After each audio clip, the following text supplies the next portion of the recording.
Okay.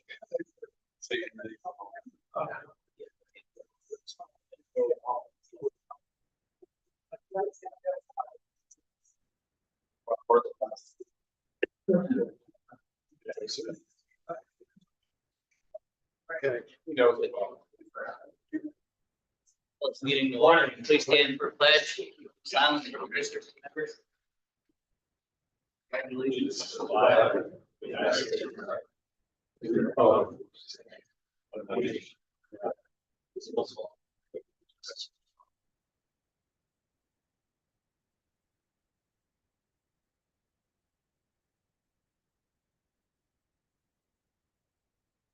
Everybody, welcome to the December Board of Fire Commission meeting.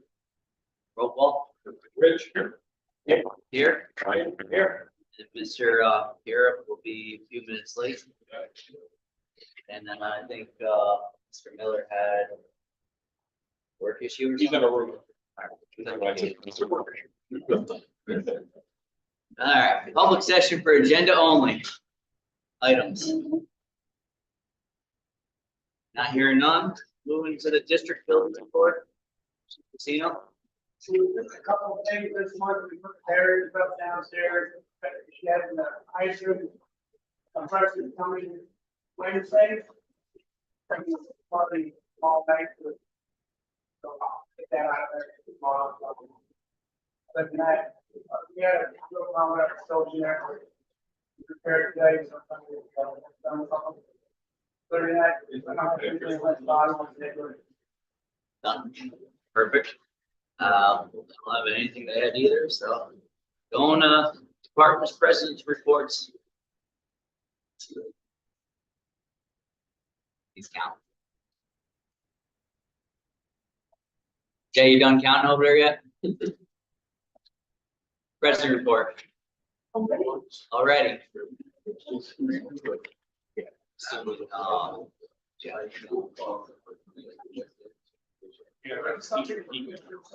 I think he's on the calls. All right, sorry about that. So for our banquet, I think I mentioned this before, but we'll probably argue. February 7th, during the meeting this year, we submitted one completed post-building use form. Auxiliary. We have 3 new membership meetings. Thomas Sadie, Juan Flatman, and Raji Dot. I hope he comes to a singer. Ringo's return to restoration was completed. We are noticing a big time difference that company utilized. It was $25,000. They say it's running great. They use it for the Halloween parade. It's running better than ever has. So adjustments they did. Instead of the light for the rate. Met with Vital Signs and some ideas for this WSC sign. We're looking for the idea of something that will exempt the by the definitely spot on a little line there. Plus the idea of maybe a mess support on front, which is something that I'll follow the ambulance. See if that's something we can do. I think that's going to be an interesting concept and project, but we'll keep you guys informed as we progress forward. We're still working on the 9/11 project up here in front corner here where the memorial is. We provided the 2026 municipal park election results. Pretty much nothing's changed next year. And we had members from both White and I appreciate the ones from Freaksville that did the search for Shirley Baker, Gas Fire for their highway waivers. All I got. That's questions. You got no questions? Okay. Thank you very much, Jay. All right, DFD, I know, oh, didn't see you sneak in. How are you? Good. And so we have no new members to report on. Our DFT leadership election results that we had last week was President Jason Christie, Vice President will be Brian McCray, Treasurer Robert Durvad, Secretary Eric Denny, Membership Secretary Emily Beery, Fire Chief Dan Sheehan, First Assistant Chief Greg Kroll, Second Assistant Chief myself. So my secretary should have forwarded a letter of certification on that district. So that. We have no building use requests this month. So far, our station engineers and members have been prepping the station and keeping things clear to the town of snow. Everything seems to be going really good with Pete and his staff, doing a great job. So she first supported the town and our members as well. We did participate in the town holiday parade last weekend. And this coming weekend on Saturday, we have photos with Santa event from 12 to 2. Everybody's invited for that. And our December member appreciation recognition was given to Assistant Chief Greg Cole for his hard work coordinating training, instruction, fire prevention, and leadership. And just as a word of thanks, I'm the outgoing president, so I thank the board for their continued cooperation. During my term, very easy work for fire commissioner and everything you guys do for us, and more than appreciate it as well. So thank you very much.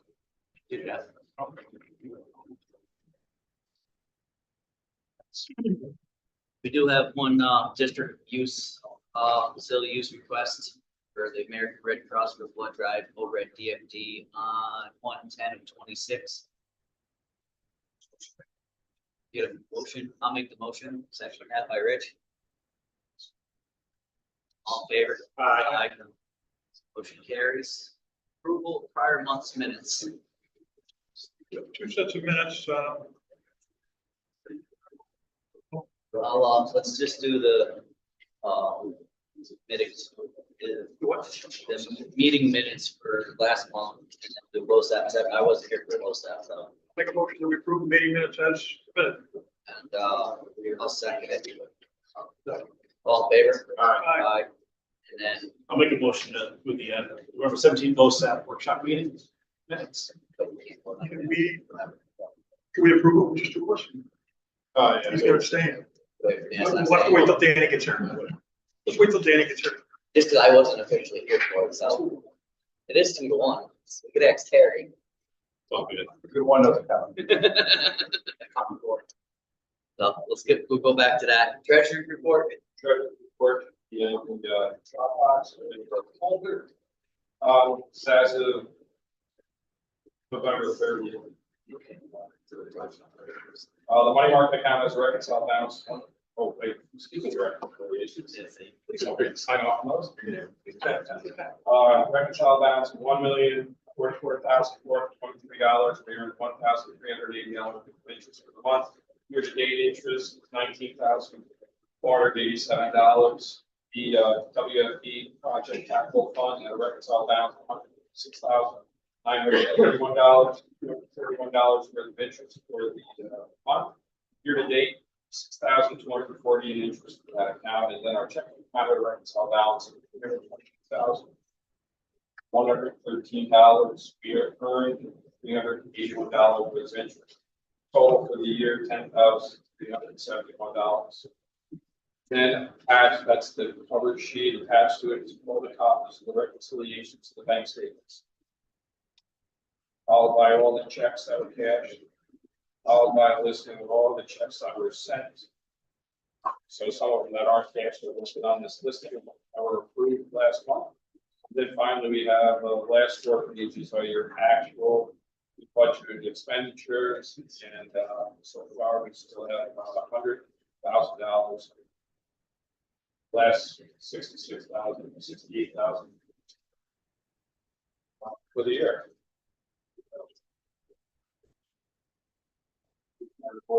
Any questions on that? Anybody got any questions? Entertain a resolution to accept the treasurer's report. Second. Roll call vote. Rich? Nick? Aye. Brian? Aye. Approval of the current month's invoices. We've got nothing earth really jumped out in sort of payment bills, but got a kind of, I would say, like $68,000 total. You want to make the resolution? Resolution. I'll second the resolution. And roll call vote. Rich? Nick? Aye. Brian? Aye. Correspondence received. Okay, we got the Association of Fire Districts, State of New York, Fire District Affairs newsletter. The Eclipse rate increase letter, dated November 2025. There's a VFIS newsletter for the fall. Wine-Skill Fire Department Executive and Line Officers certification letter. Letter of intent from John Rothrock for the 3-year commissioner position. The DFD elected officer certification for 2026, and Wine and Skill Chief's invitation to the holiday gathering held at Wine and Skill. Saw that. Cakes, we also received a letter from Robert Miller for the 5-year. I don't know if we did that last one. We did. Yeah, that was last We put it in last month. Perfect. None sent, right? Correct. Just had a question about the Eclipse truck. What? Eclipse, in their letter, increasing everything by 10%, is that like large number increase for IT? Or thousands or hundreds? Hundreds. Well, make sure it's hundreds, if it's thousands, might be time to kind of start. Well, you know what? No, maybe that's not very serious. All right, They have said that they were gonna increase in previous years in half. okay, fair. Yeah, they sent that letter out, but they haven't increased in other years when they've sent the letter saying they were going to. I don't know if they just decided not to increase ours. I saw 10%, that kind of just jumped out a little bit. That's-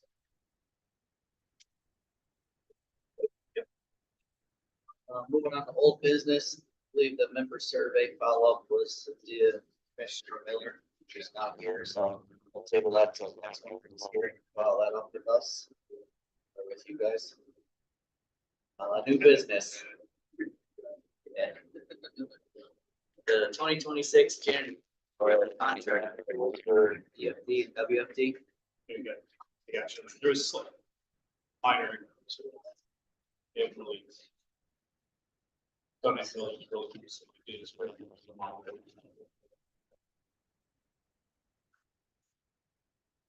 So, it's charged 130. They bring something, must be doing business or something. Seems all fair. Do a really good job. Obviously, nobody's had any issues, residents or chiefs with their departments being clean, so. I'll make a resolution to, renew the contract for DFD and WFD. Oh, sure. Roll call vote. Rich? Nick? Aye. Brian? Aye. Jumped ahead into the facility use already. Then we gotta do a surplus for the WFD air compressor. That's get cut out next couple of days. Something value for And that's what we were talking about it. I think it's, might as well put it up there, get $100 for it.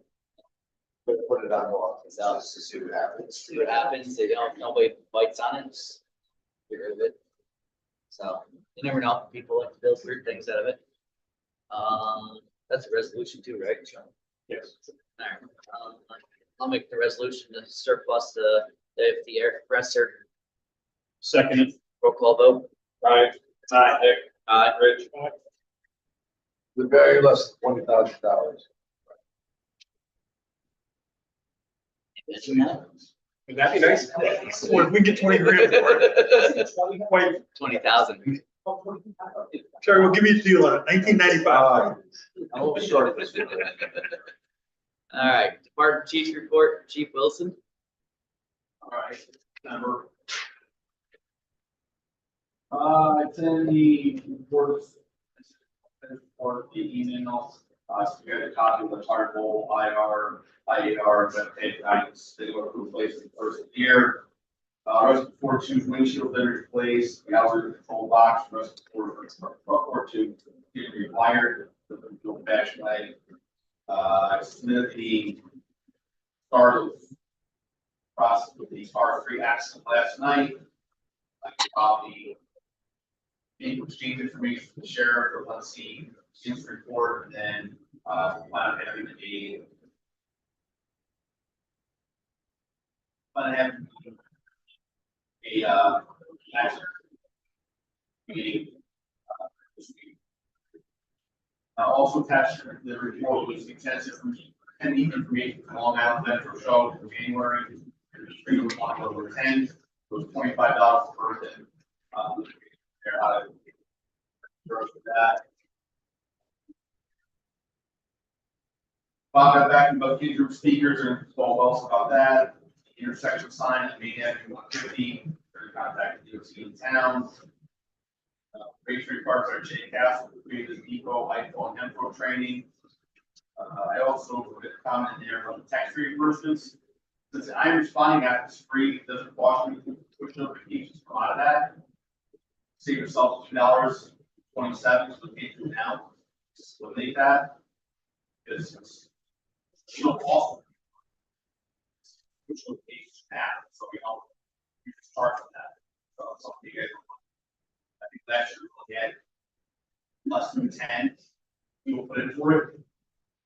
No, so kind of those things is it was good 15 years ago. Now it's out for free. Let's see here. Also, question about this year's upcoming physicals and pre-tests, and the district would say about having all members every year get their physicals and pre-tests done. Instead of just every other year or 2 years, fit test every year, just hot and dry across the board. You get this every year, you get this every year. And there's no more of this back and forth. 2 years, 3 year, under 40, over 40. They would do it every year. It makes logistically makes sense, especially nowadays with the health concerns, things like that. The fit test is every year. Right, yeah. No discussion about that. Yeah, so The physical, the district doesn't make the determination. We don't make the determination. We can say that as a minimum, it's every year once you're over 40, or, but it's up to the physician. If the doc looks at somebody that looks to be in perfectly good health, boss, and says, I want to see that person back every 6 months, every 6 months. Right. If the doc says somebody as old as me that he's good for 2 years, unless there's a district rule that says otherwise, good for 2 years. So you got to factor in what the doc says as well. And too many fire departments tell the doc what the doc should be saying. And I'll figure that as employees, there's going to be right to see that once every couple of years. we do say, I will say, we save every penny we can. We do save some respectable money by not having everybody go every year. Sure. And we've got people turn good physical condition, that probably don't need to go every year. So that's just my thought on it. Just a thought there, you look through sometime. And then finally, you guys had mentioned about the LoSAP workshop meeting last month. There was supposed to be something sent out to the membership about that, you guys, and nothing ever got sent out. So a lot of our members didn't know about it, and probably would have liked to inform that and kind of hearsay about what transpired at that meeting. So I don't know, that point figures, but I'm back watching YouTube to make sure I heard myself pretty correctly. There's supposed to be something sent out to the membership about that workshop meeting, especially when the LoSAP program. A lot of these guys are in that 10-year mark with concern. There's something sent out about it, pass it on. That's all I got. Thanks. Any questions for the chief? Chief Sheen? Claims, relative question. Pretty sure probably the windshield got replaced last week. And you guys come back and fix the piece that you broke all. Fix the windshield tomorrow, or Wednesday, or back one. We finished out our MPGA inspections, we went for 96 last week, I'm guessing. And our chief's drills on Thursday, 12/18. And like the Dr. Commissioners and the finance committee. Thank you. Yes, 1, 2, 3, 4, 5 purchases for $9,364.44. Any questions about purchases? They're all straightforward. I'll make a resolution to approve the purchase. Rich making a resolution, I'll second it.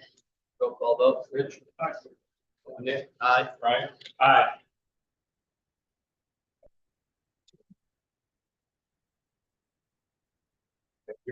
I'm waiting for you to get ready to go back. Or get into, standing committees. Give me 1 second. I wasn't here for the, both that meeting, so. Oh, I didn't read them. So, yeah. So we're just gonna jump back to the, meeting minutes for the LoSAP meeting that was held on December 17th. Because I wasn't present, so. Make a motion to approve those minutes. Second.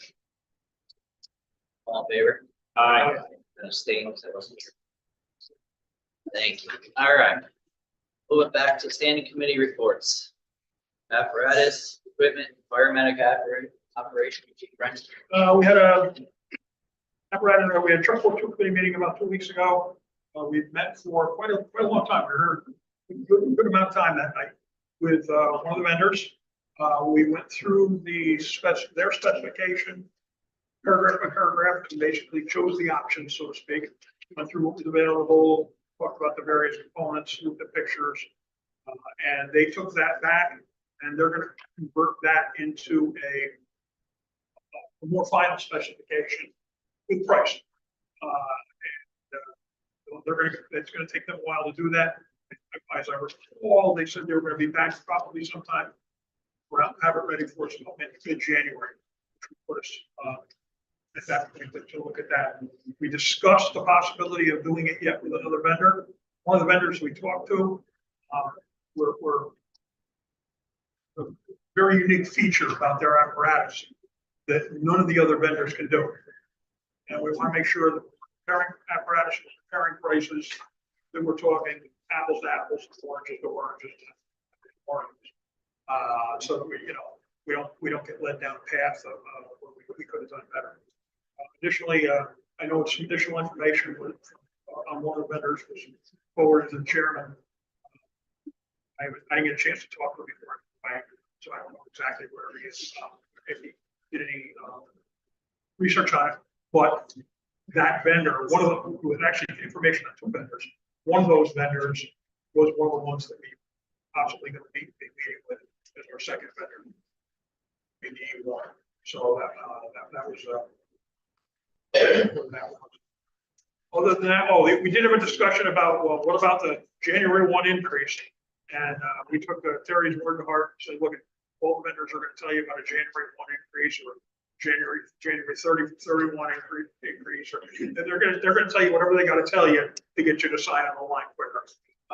And so we're going to keep moving at this at pace we're comfortable doing, and not being pushed into a corner by the vendor trying to sell us down the road. Thank you. Any questions about what Chief Brent said? All right, buildings and grounds.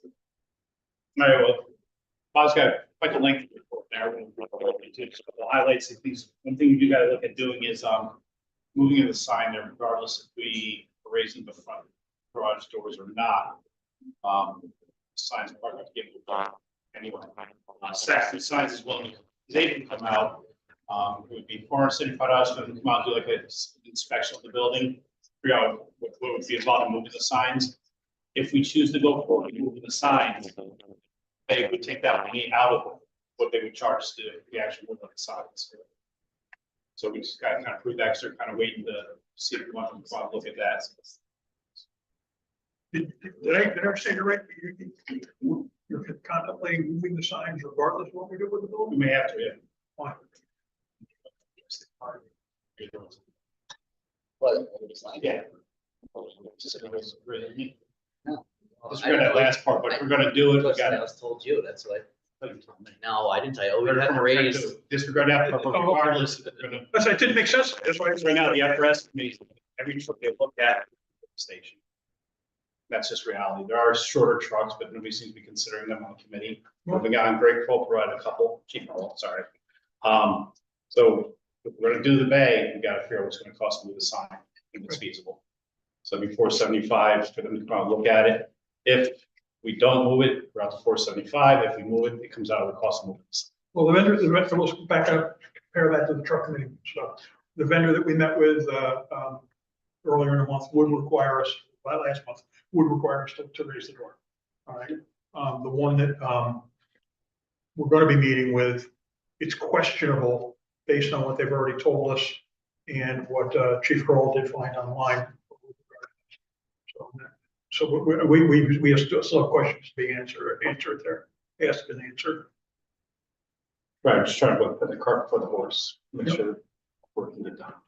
And you probably got several $1,000s to move it. But, Yeah. so you would need a resolution to let Bob see for. I have no problem exploring it because it's good to know what we're getting into. So I guess it's a resolution. I'll make a resolution, go forward and bring Saxon signs in and do the assessment. At a cost of $475. We're just doing the assessment at this Just point. assessment to make sure, just to see, You make gotta sure, know. to Make know sure it's what we're feasible. getting involved in. Make sure it's feasible. I'll second it. Roll call vote. Chris. Aye. Dan. Aye. Nick. Aye. Brian. Aye. Let me just make a comment about this. And I don't tend to listen to bar talk or white noise. But it's come to our attention informally that comments are being made and questions are being made, not necessarily an official forum, that why are we doing all this and looking at raising the roof? You know, and the board should maybe just consider putting the new ladder truck over on the other end of town. That's really never been the board's intent. We've never really given that any thought because that really wasn't our intent. Our intent all along has been to put it here. The folks over here have been trained in it for years. You've been using it for years. You operate it very well for years. So that's the direction we're going in. However, if members of either department feel that way, but particularly from the Wine and Skill Fire Department, you've got to speak up and you've got to say something. You know, we're here to make sure we provide fire protection to the fire district. We use the taxpayers' money wisely. We watch out for our members. We meet our fiduciary responsibilities. So I would encourage you, if you feel that way, and you don't feel like you're comfortable saying in a public forum, come see one of us, see the chief, see a member of the committee. But this is going to be a major, major purchase. And we need to make sure we buy the right piece of equipment and we put it in the right spot. But it really isn't just a wine and skill discussion. We need to make sure that the folks on the other end of town have the manpower. Are they willing to make the commitment into training?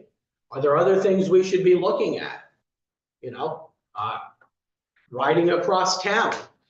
You know, may say there might be two different color fire trucks, two different names on the front of the building.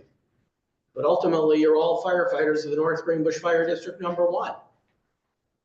Not suggesting we change names or colors, but you know, if Jay's on, I'm just looking at you, Jason. If you're on the other side of town, maybe we should be looking at, you know, hey, let Jay pull it over there and hop on a truck over there. Same vice versa. So it's kind of the white elephant in the room. And it's been a lot of chatter in the background. And I just wanted to bring that conversation to the forefront. I don't think this changes anything, that we still look into the options. Consider. But I'd rather just people speak up and share their opinion, because we're going to spend a lot of money either way.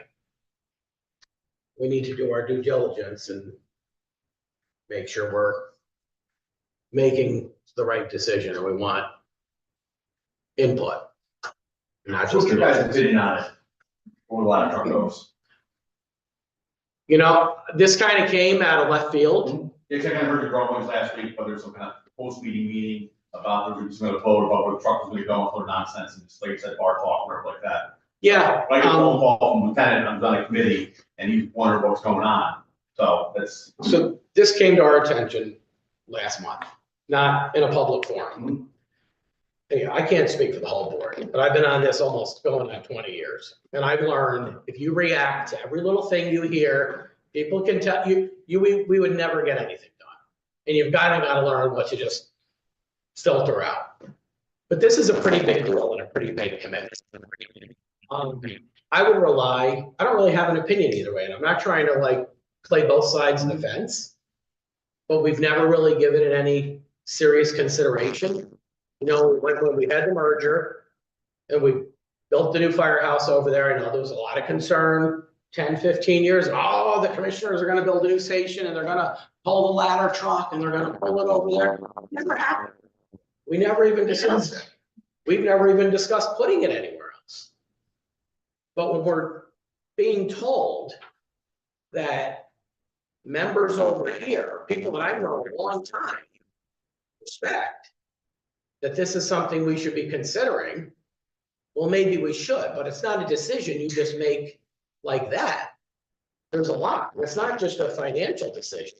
I mean, that is a part of it, but to me, it's really not the most important one. You can buy the best functioning, prettiest ladder truck there is out there. If you don't have anybody to respond and get on it, it's a total waste of money. So, and I'm not for like, oh, let's everybody raise their hand who happens to be here tonight.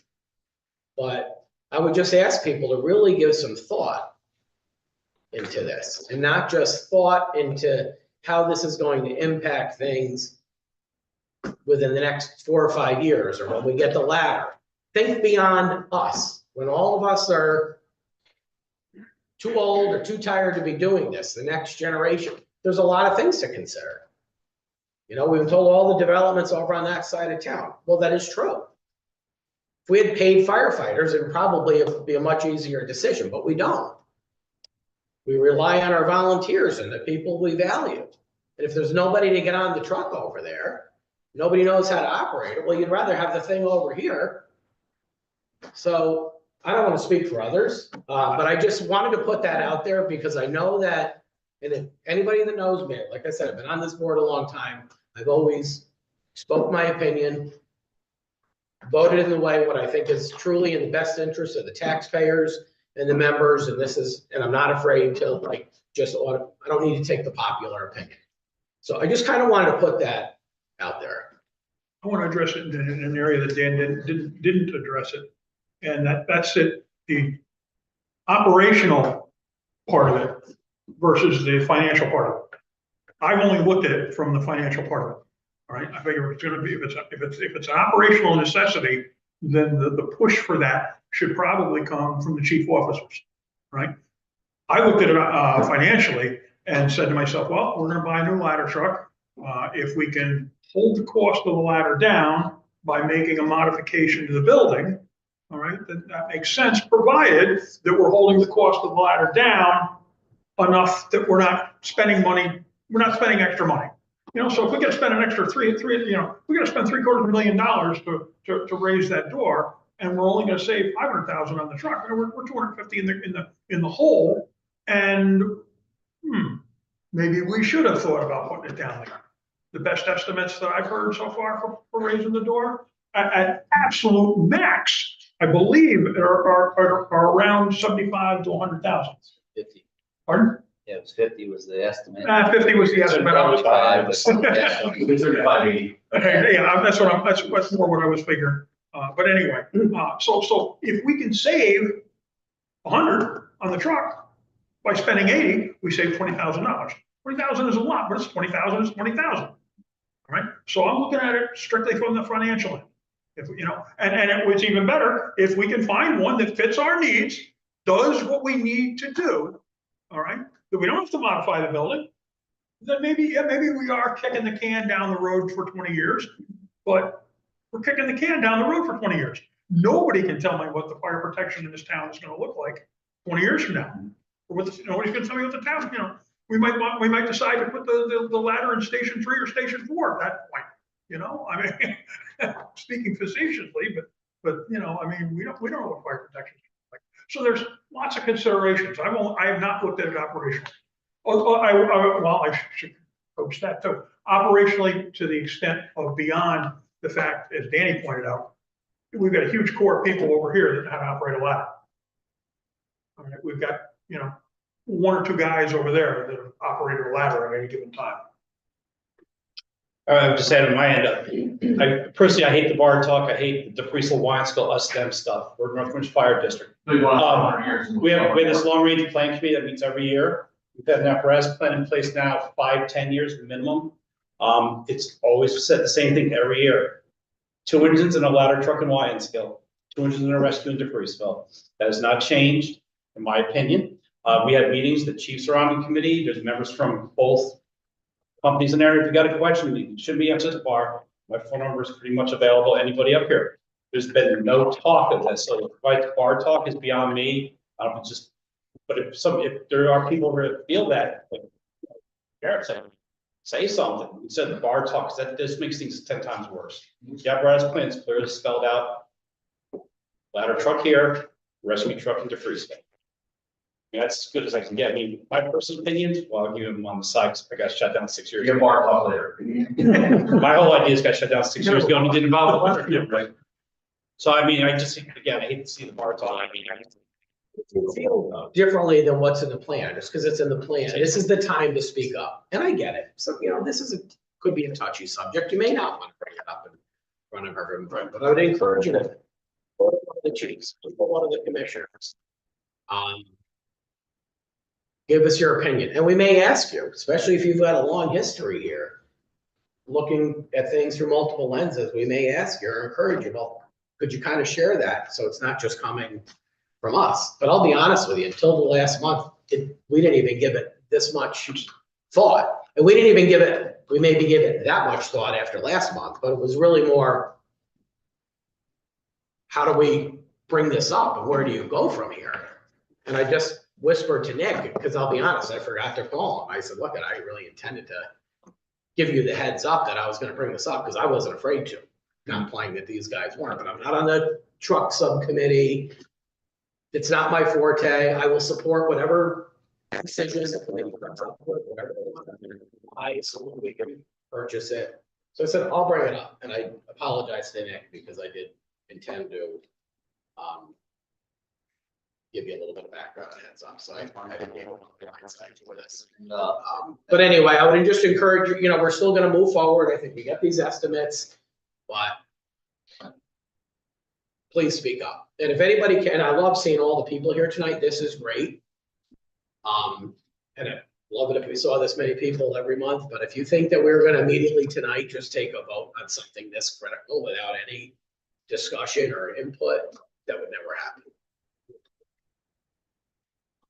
No, I agree with you. Speak up, because I can tell you where this started from. It's because 2 months ago, I had a grant sitting at this table in October about the fact that that garage door could cost $500,000. We're not being responsible, and there's a firehouse over next door. And I know people took that out of context, and that rumor flew through here like it was wildfire. So that's where everybody just don't be shy to talk to us. We're not, big bad humans sitting at this table. We talk to you guys about issues outside of here. So, bring it up and be honest. My time might be done, but trust me, we all have experience here, and don't be shy to ask any commissioner that gets elected in the coming days. Yeah, all good. I'm good. All right, district personnel. I don't have anything right now. There will be a need to go into a very, very brief executive session. Discuss the employment history of particular employees. Very brief though. Do that after public session. Finance, insurance, and audit. Nothing I know of. So we're paying the life insurance this month, paying the cancer insurance this month, and the audit schedule for the end of January. Perfect. Thank you. Long range planning. I know. They don't think we have much going on No, right now, right? normally, the intent is usually to meet like in February, March, each month, but if I just didn't know in September, it's probably best week to see the truck and station, all that kind of stuff. Probably have a meeting March, April. our annual review of the plan. Policies, procedures, and memberships. So there's no DFD applications. We have 4 for wine skill, garage. You want to say it, Jay? You do a good job. Don Toretti and Kyle McCauley-Boletsky, Sadie Thomas, and Dawn Flavin. Anybody have any questions or want to see the applications? Paperwork looked in order on the file. Yeah, it all looked good. I just went through it really quick. Yeah. Take a motion to approve the form. Second by Brian. All in favor? Aye. Aye. Welcome. Great job on improvements. Nice seeing the list of members to welcome every month, so. Low staff. All I can stress is, it's December. Hopefully everybody's made their calls or drills. Make sure that's the sheets that, our district staff does every month that are correct and that you're getting the right credits. I think it's been pretty good. I haven't heard any rumbles. I don't know about your side of that, Brian. Perfect. We do got a scheduled meeting, right? We're gonna do for the second workshop and, we want to briefly touch what happened with the Watsco members. I'm not sure what the breakdown was, but I didn't mention it, but anyway. Bar talk. Long story short, we did meet with, the FIS. No decisions were made at all. On the ballot coming up here Thursday, Wednesday, whatever today, Tuesday. Tomorrow. Tuesday. There was a look to, right now, the defined contribution, we're looking to increase that to $1,200 per year. So that's on the ballot tomorrow, as well as the extension. Oh, it's okay, it's all good. I'm sorry, I just didn't. The 1-year extension, so if you're at your 10-year mark, it's on the ballot tomorrow to at least extend to 11 years. And the contribution will go up to $1,200 for that 11th year. That, I don't want to use the term buys time, but that's kind of like the bridge to the new plan, hopefully, that we will put in place. We do have to schedule another workshop with another vendor. We'll have to set a date, preferably tonight. And not on a Tuesday. At least a couple good, a couple of availabilities, so Sean can get back with the vendor to come in. I will personally make sure both departments are aware of when this meeting is open to the public, so there's no secrets there. So as far as dates, I do think we should at least avoid drills and chief's drills and different functions like that and just pick a different day. So I'm available pretty much any night. On that topic, now that we have Terry here, do you mind if I just ask a couple legal questions? So Terry, the meeting with the FIS, I'm sure you got the minutes. I don't know if you've heard much about it.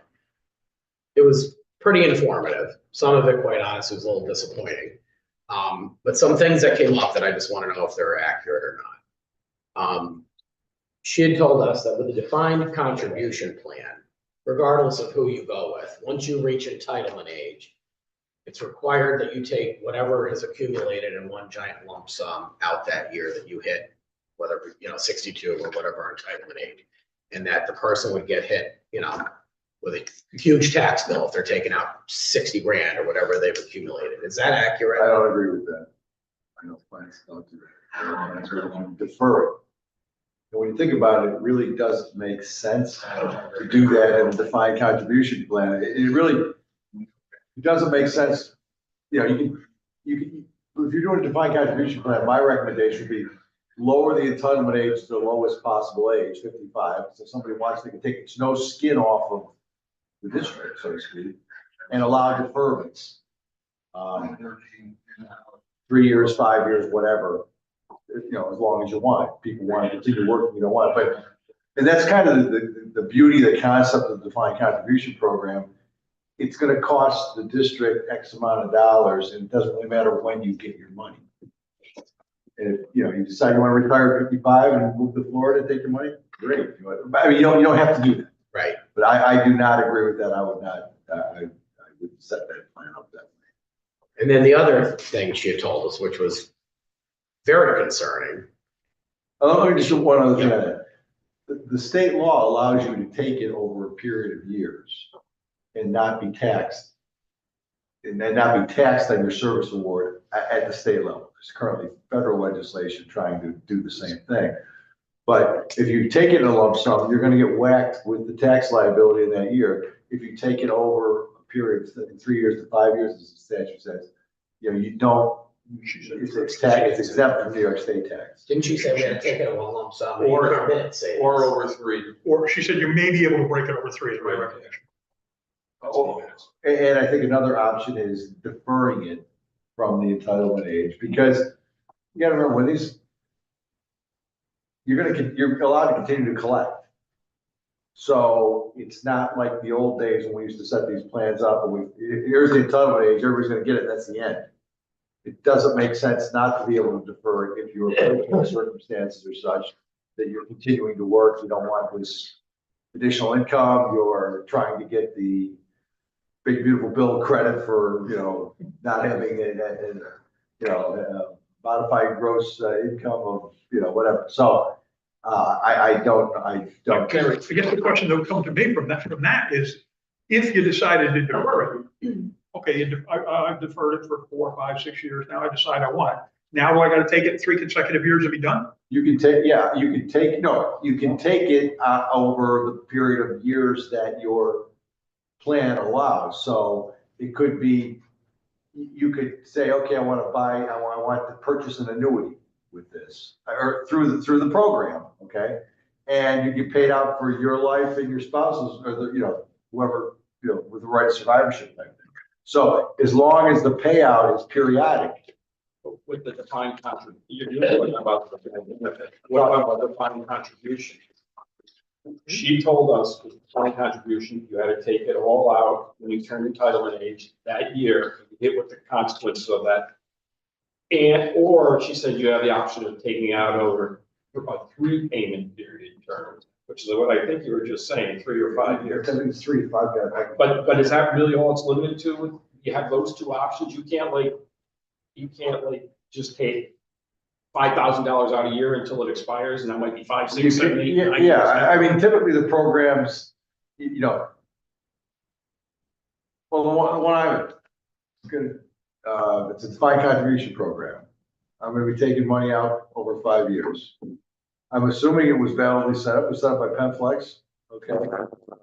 Or I did, it was validly set up, so. And that's why I say 3 to 5, I believe it's 3 to 5 years. I think the periodic payment is 3 to 5 years. I think you need a minimum of 3 not to get wet. But it really needs to be more than 1 year, so. Okay. I wouldn't, you know, I would strenuously argue to the contrary of what. And it may be that she's not as conversant, in defined contribution programs and defined benefit. It seemed almost foreign to her in many ways, and that she didn't know where the money would go. She didn't understand, like now we currently do with PenFlex, and whoever has money in their account can manage their money with Lincoln Financial and all that. They don't have a service provider to do that. They would hold the money and invest it for us. It was. Or they could administer it and you could have a third party investing. And they are looking for that. Yeah, she was pretty much of the, we can't do that because she kept referring back to Gladfelter. Gladfelter does all this, and LoSAP is this much of it, so she can't get the attention at the highest levels of. She said ever since they were bought out by AIG, Yeah. they're essentially, her words were, we're the little redheaded stepchild in the closet. Which may be true, but Well, That's not our problem. it's not our problem. yeah, I mean, you gotta say, originally, the product that everyone was pushing was the defined benefit program until it got prohibitively expensive. And that was an insurance product. That was an annuity insurance product. Defined contributions, again, the distinction being it's more like a 401k. Why would the district isn't gonna care because the district really doesn't have a dog in the investment fight. If you want to put it on index 500, go crazy. You're going to do great. You're going to do 10% a year on average. If you want to put it in a money market account, you're going to do 2.5%, 3% a year. And again, you probably don't, those of us that are retirement age probably are dissuaded from going with annuities with our own retirement funds for the same reason, you know, you can do better elsewhere. So I think that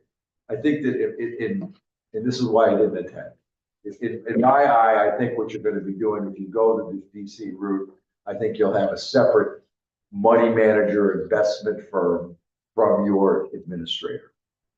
The other thing that she said, which we all found very concerning, she said, apparently the money for the defined benefit, not just us, but all VFIS clients, was invested with Massachusetts Mutual Investing. And it was supposed to be a variable rate of return with a floor rate of 3%.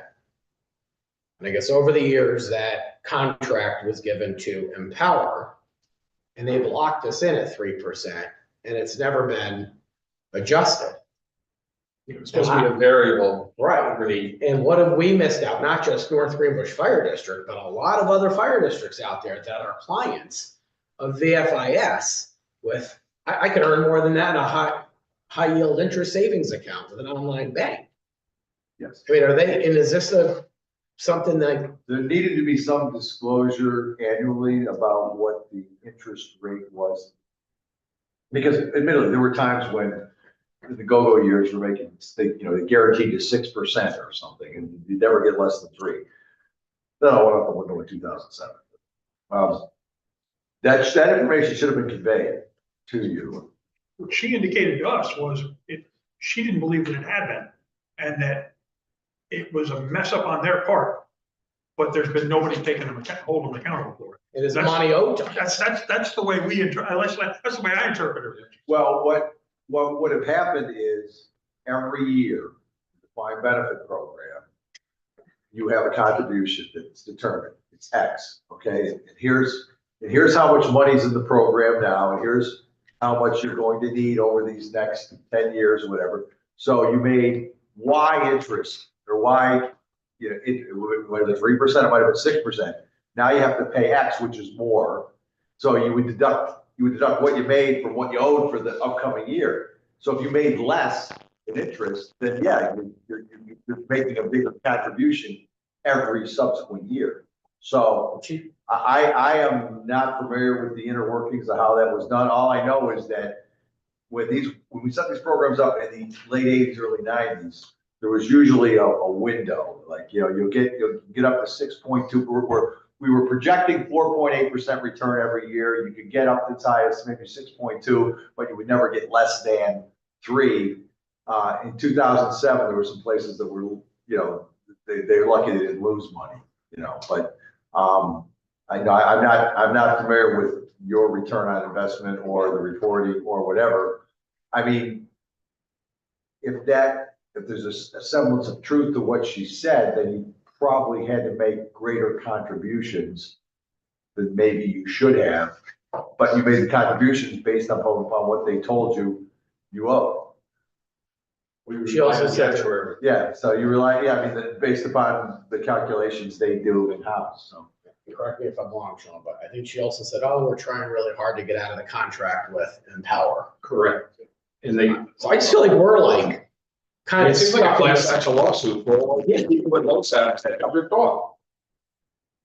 We're only at 3%, it's supposed to be. And when we said that, she kind of like Well, did that, it's like. This could be a retirement lawsuit. I'm not taking any lawsuits into retirement. No, I think that, I mean, it's, the actuarial calculations are like smoking. So, they send you a bill and say you owe us this much, and you're like, yeah, looks about right, based upon what we know, here are the numbers, How you got to those numbers goes on in the back room with the actuary revisor. So if you were only getting 3% and you should have gotten more, that's beyond, maybe you can figure it out, Sean. I know I could. It's higher math. I just feel like, well, I think VFIS, in all honesty, I think they were misled too.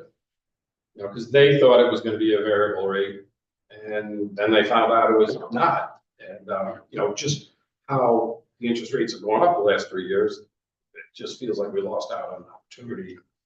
We're dealing with taxpayer money here. Yeah. This is kind of a big deal. Well, it is, but I think if anything else, it's showing you why maybe the self-directed, self-managed plan isn't a bad idea. Right. where you can guarantee people they'll get a minimum of this based upon the fund. And if they want to do better, they can, and then nobody's locked into that. I mean, that's what I think is the biggest advantage. But I have no explanation for how they calculate that stuff. So for the benefit of everybody here, if you weren't here last time, so what we're looking at next is, we already have a defined contribution plan in place. It's run by Netflix. We're gonna set up a workshop meeting with them. They should explain what has been going on with our plan, educate us a little bit. This last meeting was very informative with the VFIS, even though we may not have necessarily liked what we heard. It was still productive. And then Sean had mentioned there's another company out there that does defined contribution plans. Firefly, they broke off from Netflix, didn't they? Correct. There were some ads. And then we'll set up a meeting with them. Tony Hill. Yeah, Anthony, yeah. Tony Hill, all right, from Skodak, yeah. He was So- a Netflix guy. And then- But again, they're administrators of it, just like Penflex. They're not the people you give your money to invest. Right. That's Lincoln, that's Arrow, that's State Street, that's somebody like that. But our goal, and this is why we only set a 1-year extension, is to kind of force the board to like stay on our feet, keep this going, and by 2027. Have, I guess, next year's election, Next year's election, yes. have something on the ballot. If we're gonna make a change to LoSAP. Correct. Which I would, if I was a betting man, I would bet, yes, we're gonna make some type of a change. But we want to keep this going, so I would encourage you to come to the meetings, especially the workshop meetings. Learn about it. And if you'd like to hear tonight about what we plan on doing, potentially based on tomorrow night's vote, make sure you get out to vote and get people out to vote. Can you just clarify what tomorrow's vote is again for everybody? Yep, basically right now, you get, for those in the DC plan, you get 10 years, was it $500? $700, sorry, my apologies. Just keep it to years right now, doesn't the button. We're going from 10 years to 11 years, 700 to 1,200. If approved tomorrow night. If not approved, then it's still 10 years, and those who go to 11 years, wasn't approved. And that only applies really to people, I think you're- senior members in White Hill is who it applies to. Because even the most One senior. proposition, though.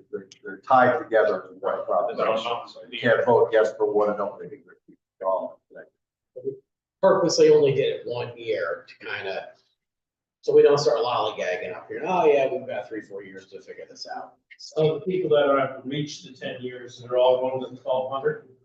Correct. Yeah, they were. Everybody's going to. The entire group. And then somebody like yourself who's reached the 10 years. Well, all right, let's, somebody over here. Well, that's on one of Yeah. them, that'll be fun. So then they will go to 11 years, and now they'll be able to earn 1,200. I think the better way to look at it is going from 700 to 1,200 for everybody. No matter where you are in the Okay. 10 years. No matter where you are. And if you're at the 10-year cap, that's being extended from 1 year to 11 years. Or if the 5-year cap, you'll be hit 1,200. It doesn't matter where you are. DC plan is $1,200, will be $1,200.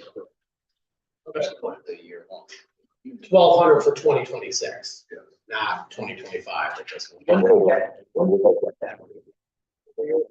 middle. So The previous year. Yes, right. So because the low SAP census, the nice on report to Penflex, instead of checking Penflex that sends I think the money to Lincoln and then they send the checks. Whoever the chairman's next year, so appoint that person to do it, not me. So that was the. That'll be 700. Right, that would be 700, then for earning points in this coming year, that would be 1,200. That wouldn't be. That would probably be nice if they got that check out sooner. But you're grumbling on. Well, the census has to be done. The census. It's right around July. Yeah, it's usually June or July. It isn't a quick process. Gives you a lot of time to figure out how you're gonna spend it. Technically, they have $699. Where's that extra dollar going? Janice wanted a new car. Wait, For 3 years in a row, they've given us $699. When it started, we used to get like 704, 703, they call that a dividend. Now they still give us a dividend of a few cents, but it totals up to $6.99 and has for 3 years. Do they tell you if they charge you any fees from Lincoln Financial? Nobody's been able to answer why it went from 700 to 600. So I said $700. I can send $6.99 to you. I'll try $6.99 this coming year. We'll see what you get. All right. Anybody else have anything to add to? But if we could, if you guys could look at your schedules and give me some dates that might be workable to meet with Penflex.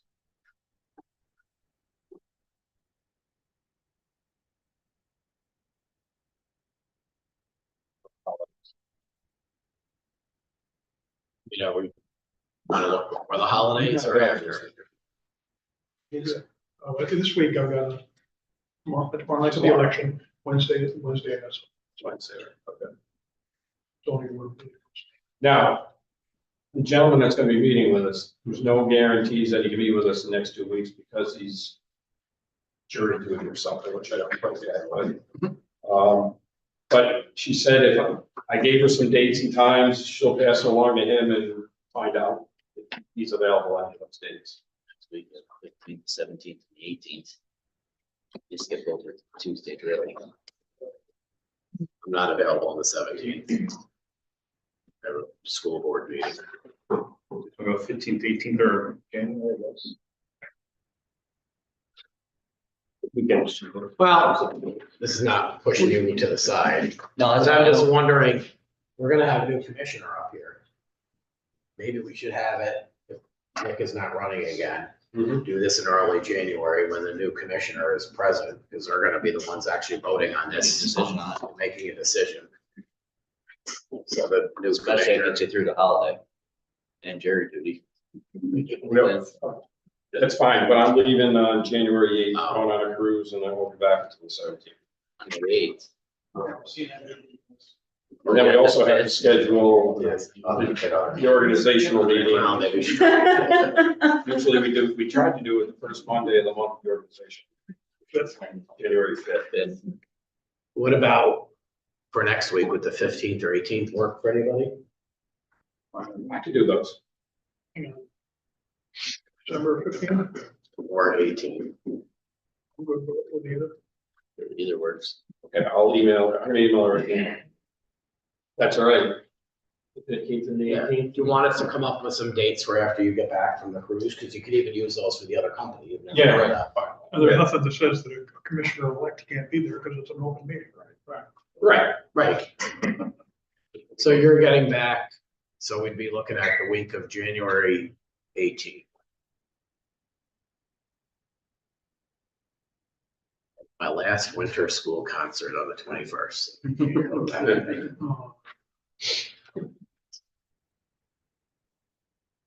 But I'm available any day that week other than the 21st. And the 22nd. Not available on 19th. Yeah, and if you're just getting back, you kind of need a few days. Well, 19th that's is a holiday holiday. anyways, isn't it? Yeah, 19th, Martin Luther King. What about the 22nd? I'm available. Well, I'll try Penflex for these 2 dates in December. If they work, then I'll use the 22nd for the other company, the Firefly company. Yeah. Okay. What do we do Christmas Eve? Your house, right? Let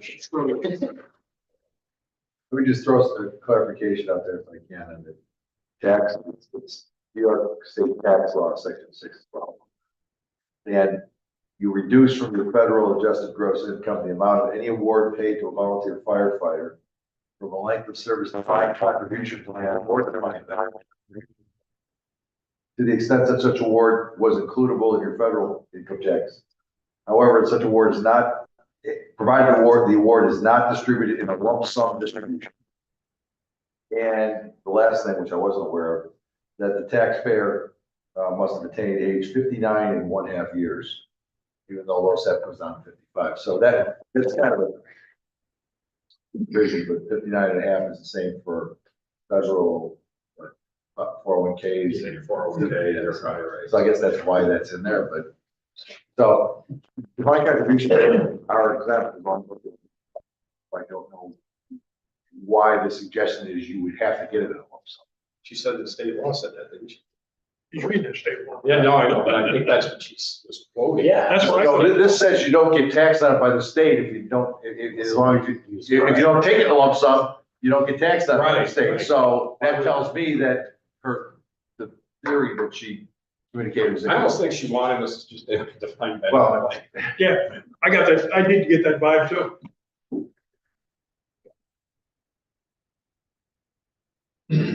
All right. Anything else? So did you want to schedule the meeting for The organizational meeting organizational meeting for the 5th, for the fifth? everybody's available, that'd be great, so I can post it. I have no say, but I'll make the schedule.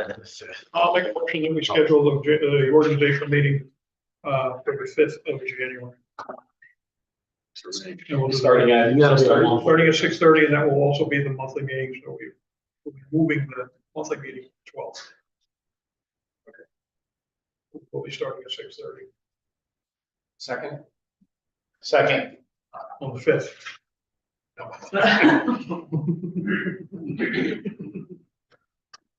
Give Brian a second. Yeah. What time is it? Already smacked it. 6:30. All in favor? Right. Aye.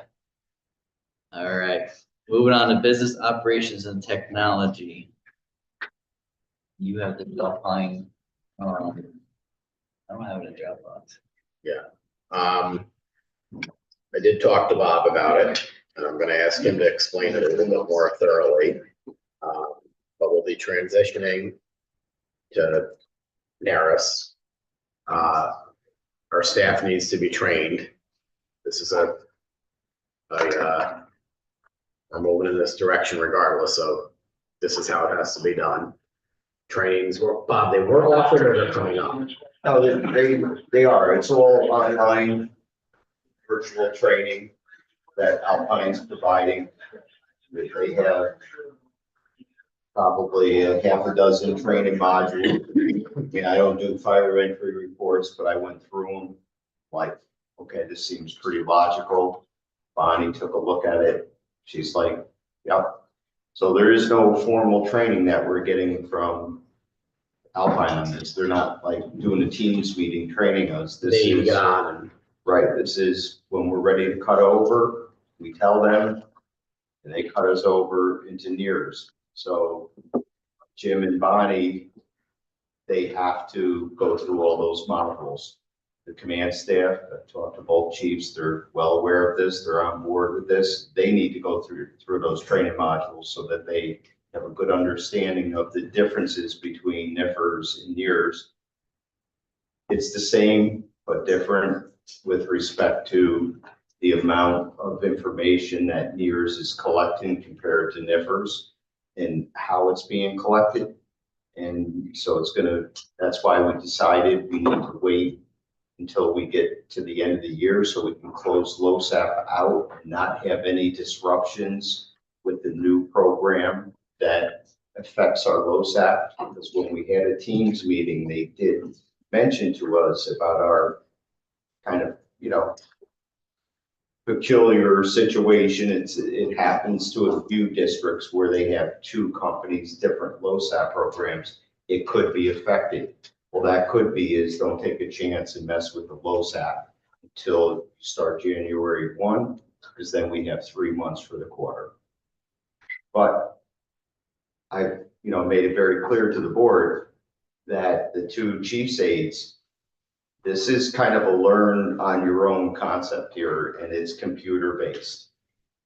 So Dan and Dan, if you haven't already personally looked at it yourselves, if you could, and can you touch base with JO and you just confirm with Bonnie that, I had a conversation about it, so all right, before this all really started. Okay. So I'll remind him again. all right. Thank you. I don't know how many of you had an opportunity to sit in on that webinar that they did on this. About 3-4 weeks ago. But it was enlightening. And I came away from that webinar with the feeling that this is going to be more of a lift than I think most departments. Consider us a small district.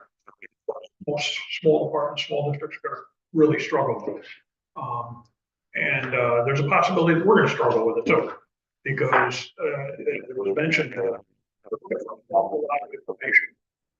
Each call, we're looking for a lot of information as to go on with the report. I think we really need to look at it closely, how we implement it, how we do it. It's not just a matter of, oh yeah, it's a new program, we're just gonna get the people retrained and because it's gonna affect people right on down to, company officer in the first due seat. If there's no chief that happens to run the call, they're gonna have to have that right information to go into the report.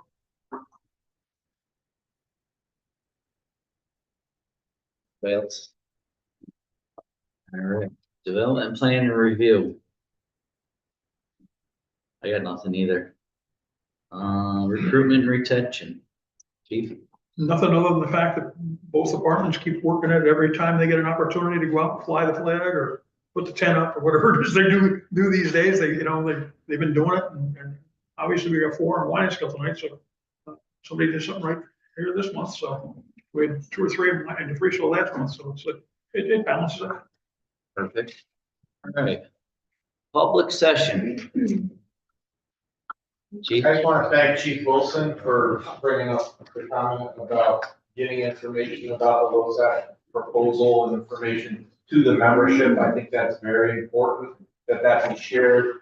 And if there's any way you could put together, I don't know, an overview or something and share it with both presidents or chiefs that can be trickled down to our individual members, that would be greatly appreciated because there's a lot of people that just don't have time to come to multiple meetings and be here or go to that specific meeting, the workshop. So if there's a way you can put together an overview explanation of what we're looking at and what it all means, that would be greatly appreciated by the members. I have heard comments requesting that. So if the board can somehow do that, that would be awesome. Thank you. thank you. Anybody else for public session? Going back to the LoSAP for the large number of people in the initial plan, the defined benefit plan that are maxed out and collecting $600 monthly. Is it anticipated that that will simply remain the same?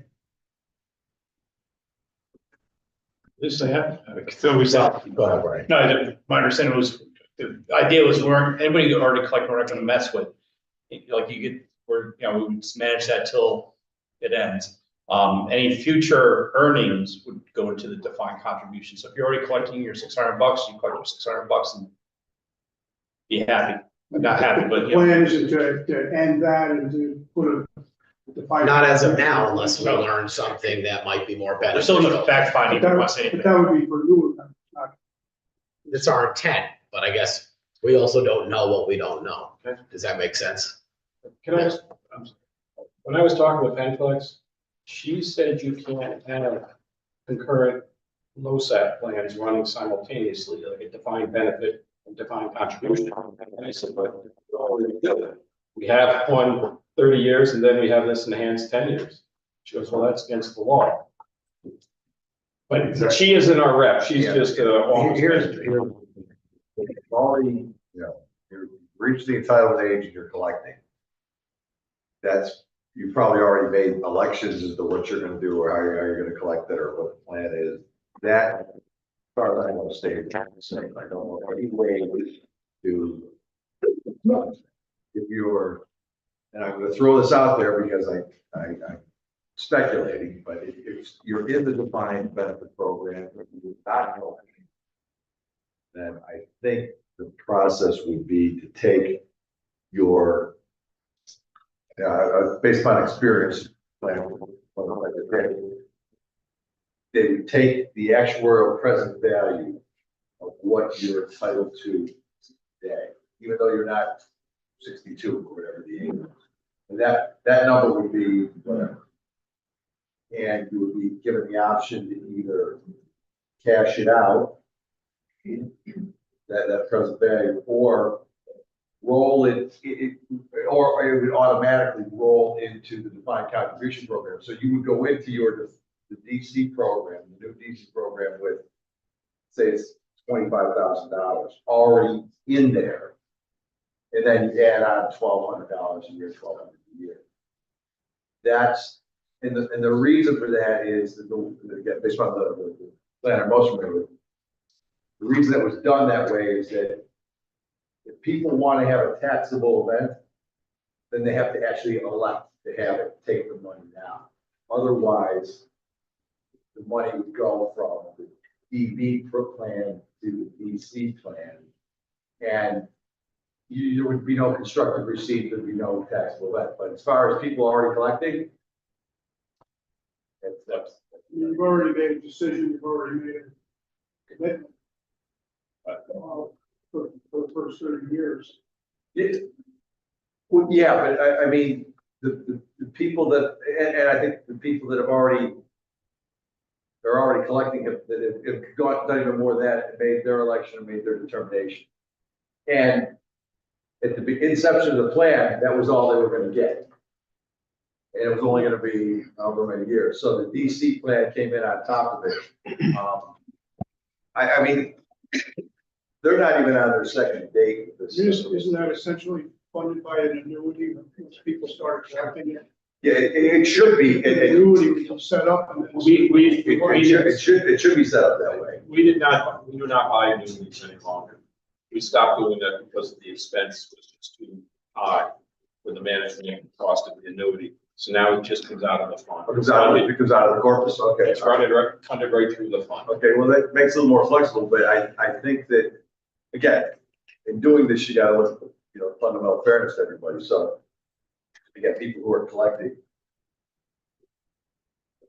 By experience, are generally not affected by it, but if you're not collecting, you might be affected by it. If you want your cash on the barrel and take it, otherwise, and I can. When they get a little bit farther down the road, I can give you some examples of how either one of those things can work out beneficially. But if you are collecting, it should stay the same. It should stay the same, on the DB side, yeah.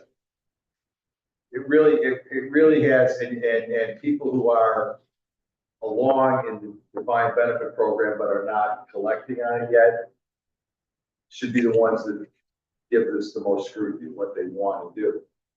Because by personal experience, when this happened to me, I was gonna roll over, and at the last minute, I changed my mind, took the money out, third of it went to the government, the 2/3 of it went into a Roth IRA. I did very well by doing that, better than I would have done. So it really is there's a lot, and I'm not a tax advisor, I'm just saying, there's some moving parts here that particularly those people with 25+ years in the DB plans need to look at when there's something to look at. We could have gone the other way if we had a different market. Absolutely. But, and again, that's why, I was adamant I wasn't gonna, I did, but other people just let it roll into it. I think the biggest thing that I think we're coming away with, and I wasn't at the meeting, was that in the DC plan, you'll be given an opportunity, because candidly, the risk is on the participant. Okay, there's no guarantee that you're gonna get 3% or 6%. The risk is on the participant, and people will have to decide how much they want, and there will be education, there'll be counseling, and there will be default safeguards so that people that have no interest or no understanding, they won't get hurt. But if you want to say, hey, look, I can afford to invest this a little more aggressively than the district was ever allowed to do, you're allowed to do that. And if you did that this year, you'd be a very happy person, considering what the market's done. So again, we're not looking to everybody to be stock market investors, but the fundamental difference is that when you go to a DC plan, the risk of return is really on what happens to the individual's money should be vested with that individual, because it's no longer promised to you by the district. If the district does manage it in a single fund, you're going to get 3% or 4%, because that's the only risk they're going to take. Right, the Asian participant is definitely part of the equation that you need to Age is a critical component of this. And your other, some people need this to live on, other people it's play money. I mean, it just, and I don't mean that facetiously, I mean, it depends on, your background and what other assets, but you can, if you're gonna bear the risk for it, you ought to be given some ownership and control over how you want that, what risk you're willing to take to, on the investment side of it. And that's what this is trying to do. The whole DC concept is trying. Part of your decision in staying with the defined benefit could have been affected by how much you're participating in the market and other personal assets. Yeah. Well, the staying with the DB, I don't, again, they don't even have enough information to make a decision, but if you're collecting on the DB already, I think that's a given. If you're in the DB, you're not collecting, you'll have to be given some education or educate yourself on, hey, is it best for me to let this roll into the DC program to do it? Or should I just cash out now? And it could be, you could have an illness and decide, hey, I need the money now. Or, I mean, it's an individual decision. There's no right or wrong decision. All we're trying to do, I think, from the board standpoint, is not to force a decision like, well, you have to cash out of this thing now. If you don't want to, that's why it would roll automatically. And if you don't want it to roll automatically, you have to do something. You have to make that election. And then you will get the tax consequence. But again, it worked out well for me after I said all along I wasn't going to do it, but I had to give up a third of it, but the rest of it went into a Roth in 2014 or 15. So, but again, it was the right decision for me, that even though it wasn't one that I do. So, this may sound like Greek to some other people. You'll be given some education on this, and the most important thing is no matter where you end up, the board will have in place, if it goes to a DC, safeguards, meaning basically funds that you would, or a fund selection you would default to where you can't get hurt. You may not win big, but you won't lose. And you'll, kind of a balanced fund, the target type fund that people will go into. That's the biggest criteria, that if you're not conversant, you don't want to be conversant in it, just let it go to the default fund and you'll do okay. You won't. But that would only come into play through changing for what you've got. Yeah, that's exactly right. I think that most people could probably do better than 3%. As Mr. Garrett pointed out, you can do better at internet. Right, but that's only really an issue for the district. It doesn't come into play for the benefit. Not a defined benefit program. In defined contribution. That's why I think it's important to have the options and and again, the education, because right now you just cruise along the EV program. But I think you'll notice a big change if it gets voted, 1,200 gets voted. I know that was a big deal when in my district. It's quite a multiplier effect on the returns. Sorry to belabor that, folks. That's fine. Thank you. Appreciate it. Any more people on public session? Any more questions in public session? All right, not hearing any. Let's make a motion, go to executive session. So moved. I'll second it. All in favor? Want to move to the conference room where it's more. Yeah, we make sure. Yeah.